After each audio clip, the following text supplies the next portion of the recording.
All right, we continue, ladies and gentlemen, and I now have the pleasure of introducing a very special guest.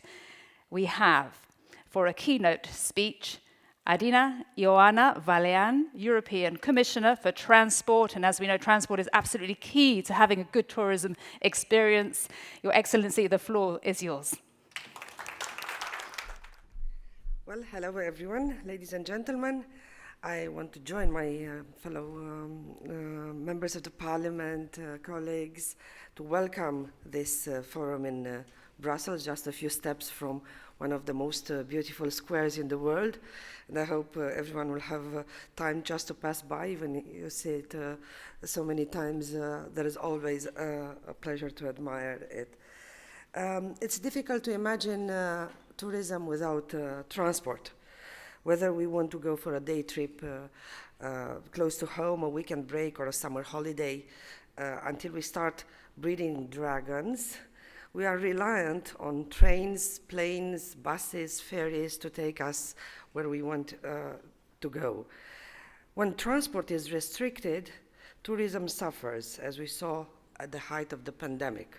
So it is in the interest of the tourism sector to ensure that we have a resilient and robust transport sector, a transport sector that is prepared for future challenges, those we can predict and those we can't, a transport sector that is sustainable, a transport sector that is accessible and affordable. Now, take a minute and imagine how would be for the tourism industry to have most of the EU capitals, cities, connected by rail. It will make a cleaner Europe, not counting the myriad of travel packages that can be concocted, and how easy it would be that all these travels be on a single multimodal ticket. At the end of 2020, I have presented a sustainable and smart mobility strategy with a roadmap to ensuring that transport is all these things. It includes ambitious milestones, many of them relevant for tourism.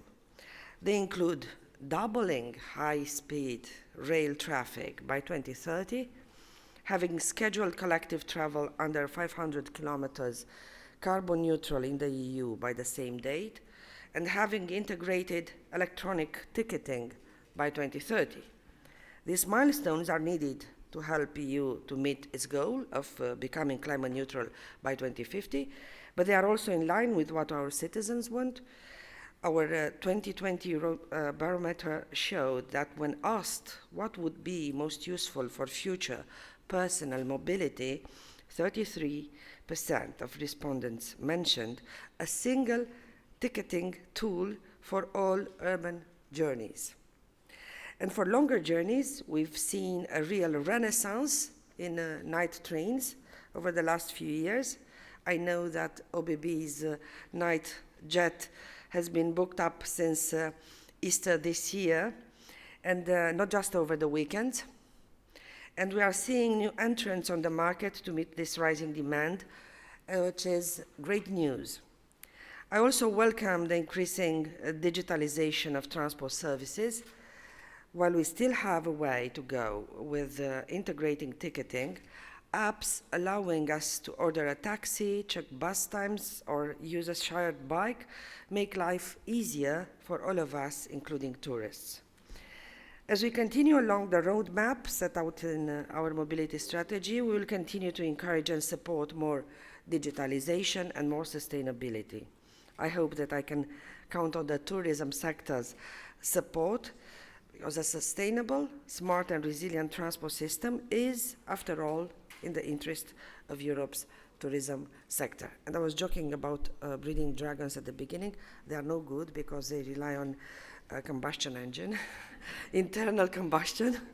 So we have to stick with what we have and make the best out of it. So thank you very much for inviting me, and I wish you a successful debate and meetings under this forum